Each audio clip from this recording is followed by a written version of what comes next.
ဒီလိုမျိုး template အမိုက်စားတွေကိုဂျမနိုင်းမှာစာလေးနည်းနည်းပါးပါးရေးလိုက်ရုံနဲ့ကိုလိုချင်တဲ့ပုံစံမျိုးလေးလုပ်လို့ရတယ်ဆိုရင်ရောစိတ်ဝင်စားလားတကယ်လို့ကိုယ့်ရဲ့ဓာတ်ပုံထည့်ခြင်းနဲ့ဆိုလဲ easy ပဲရပါတယ်တကယ်လို့လုပ်တဲ့နည်းကိုသိချင်တယ်ဆိုရင်တော့အခုဗီဒီယိုလေးကိုအဆုံးထိလိုက်ပါကြည့်ရှုပေးပါခင်ဗျာ let's go အရင်ဦးဆုံးအနေနဲ့ကိုက template လုပ်မယ်ဆိုရင်ကိုယ့်ရဲ့ဖုန်းထဲမှာဒီလိုမျိုး Gemini software လေးကိုတော့ကျွန်တော်တို့ Play Store ကနေ download ဆွဲထားဖို့လိုပါတယ်ခင်ဗျာတကယ်လို့ Play Store ကနေ download မဆွဲရသေးဘူးဆိုရင်တော့ Chrome browser ကနေဝင်ပြီးတော့လုပ်နိုင်ပါတယ်အရင်ဦးဆုံးကျွန်တော်ဖုန်းထဲမှာရှိတဲ့ software လေးတွေကိုကျွန်တော်ဝင်လိုက်ပါတယ်ခင်ဗျာရှင်းနှိပ်လိုက်ပါ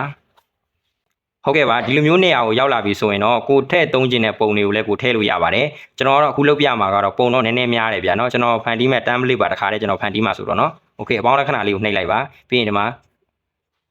ဟောပါလေ clarity လေးကိုနှိပ်လိုက်ပါဘောเนาะโอเคပြီးတော့ဒီမှာကျွန်တော်ကဖန်တီးမှာကဒီလိုပုံစံ template တွေဗျာ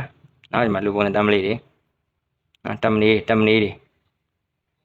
ဒီလိုပုံစံ template တွေကိုကျွန်တော် share ဗျာเนาะဒီလိုပုံစံ template တွေကို share ဖန်တီးနည်းကိုကျွန်တော်ပြပေးမှာသိရမလားအားကြောင့်မလို့เนาะဗီဒီယိုကကြည့်ရတာနဲ့လုံးဝတန်စီရမယ်ဗျာเนาะ template ပုံကျွန်တော်ဟိုလောက်ပဲထည့်မယ်ဗျာနည်းလောက်ပဲထည့်ပါပြီးရင်ဒီမှာကျွန်တော်သုံးမဲ့ပုံလေးပါကျွန်တော်ထည့်ပေးလိုက်မယ်ဗျာเนาะဒီမှာကျွန်တော်သုံးမဲ့ပုံထည့်ပေးလိုက်မယ်ဒီမှာကျွန်တော်ဗာလဲဒီဟိုဗာလဲကိုဒီ template ပုံပေါ်မှာရေးချင်တဲ့စာသားကိုကိုဒီမှာထည့်ရေးပေးရမယ်เนาะကျွန်တော်ဘယ်လိုရေးလဲဆိုတာကိုကျွန်တော်အစားဆုံးကျွန်တော်ပြောပြပေးမယ်โอเคကျွန်တော်စလိုက်အောင်ကျွန်တော်ထားမဲ့ခေါင်းစဉ်ကဘာလဲဆိုတော့ဒီလိုဘယ်လိုပြောဆိုအမိုက်စား template ရဖို့စာရေးတတ်ဖို့ပဲလိုတယ်ပေါ့เนาะဒီလိုပုံစံမျိုးပေါ့ဒါကတော့ကိုပေးချင်တဲ့ခေါင်းစဉ်ကိုပေးလို့ရတယ်เนาะကိုတင်မဲ့အကြောင်းအရာနဲ့သက်ဆိုင်တဲ့အကြောင်းအရာကိုကိုဒီဟိုဗာလဲ template ပုံမှာကိုပေးလို့ရတယ်เนาะကျွန်တော်ရေးလိုက်ပါခင်ဗျာ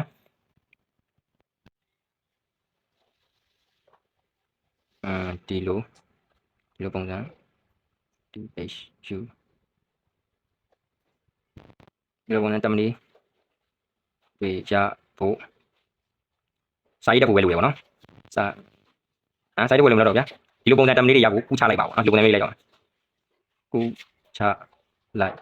ပါဘောနော်အဲ့တော့ကျွန်တော်ခေါင်းစဉ်ပေါ့နော်ဒါကျွန်တော်ခေါင်းစဉ်ဒီလိုပုံစံ template ရဖို့ဒီလိုပုံစံ template တွေရဖို့ကူးချလိုက်ပါဒီမှာကျွန်တော်ဘာပါလဲ full stop လေး30လောက်ချလိုက်ဗျာဆိုတဲ့ပေါ့နော်ဆိုတဲ့ခေါ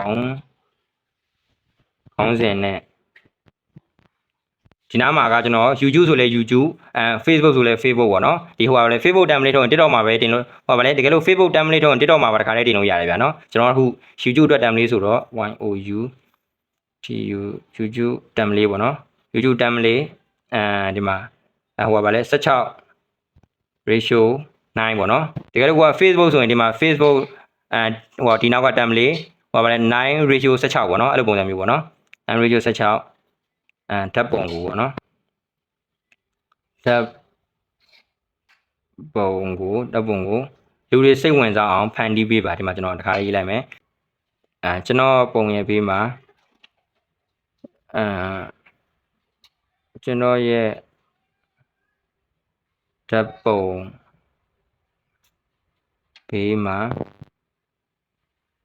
template ပုံလေးတွေပေါ့ DHU template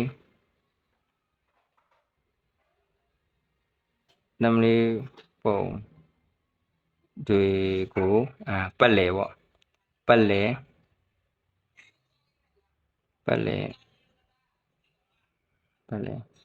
ထားပေးပါဒီလိုပုံစံမျိုးပဲเนาะကျွန်တော်ထုတ်လိုက်မယ်เนาะဒီလိုပုံစံမျိုးကျွန်တော်စာရေးထည့်ပေးလိုက်မယ်တက်ထုတ်ကြည့်မှာဗျာဘယ်လိုပုံစံမျိုးထွက်လာမလဲလို့ဒီမှာရပြီဒီမှာရရเนาะဒီလိုပုံစံ template တွေရဖို့ကူးချလိုက်ပါဒီမှာသူလုပ်ပေးထားတဲ့ template ကြည့်လိုက်ကြည့်လိုက်เนาะဒီမှာ template တွေเนาะဒီလိုပုံစံ template တွေရဖို့ကူးချလိုက်ပါကျွန်တော်လုပ်ထားတဲ့ template တွေတွေ့လားတော်တော်လေးကိုမိုက်ပါတယ်အားလုံးအတွက်အသုံးဝင်မယ်လို့လည်းထင်ပါတယ်เนาะစာလေးရေးထည့်လိုက်ရင်ပဲကျွန်တော်ဆိုပို့တော့ချောပါသေးရယ်เนาะပြီးရင်ဒီမှာကိုစိတ်လုပ်လို့ရပါတယ်เนาะโอเคတကယ်လို့က Facebook တော့ထွက်မယ်ဆိုရင်လည်းကျွန်တော်ခုနဟိုပြောထားခဲ့သလိုပဲသိရမလားဒီ YouTube နေရာမှာ Facebook ထည့်ပေးလိုက်ရုံပါပဲเนาะ ဒီဗီဒီယိုလေးကအားလုံးအတွက်အကျိုးရှိမယ်ဆိုရင်တော့ like and share လေးများဖြင့်ကျွန်တော်ကိုကူညီပေးကြပါအောင်ခင်ဗျာဟုတ်ကဲ့ကျွန်တော်အားလုံးအတွက်အကျိုးရှိမဲ့ဗီဒီယိုတွေကိုနေ့စဉ်နေ့တိုင်းကျွန်တော်ပုံမှန်တင်ဆက်ပေးမှာဖြစ်ပါတယ်ခင်ဗျာအဲ့အတွက်ကြောင့်ကျွန်တော်ရဲ့ Facebook ကဆိုရင် follow လုပ်ခဲ့ပေးပါ YouTube ကဆိုရင်တော့ subscribe လုပ်ခဲ့ပေးပါကဲကျွန်တော်တော့ဟင်းထက်နိုင်ပါခင်ဗျာ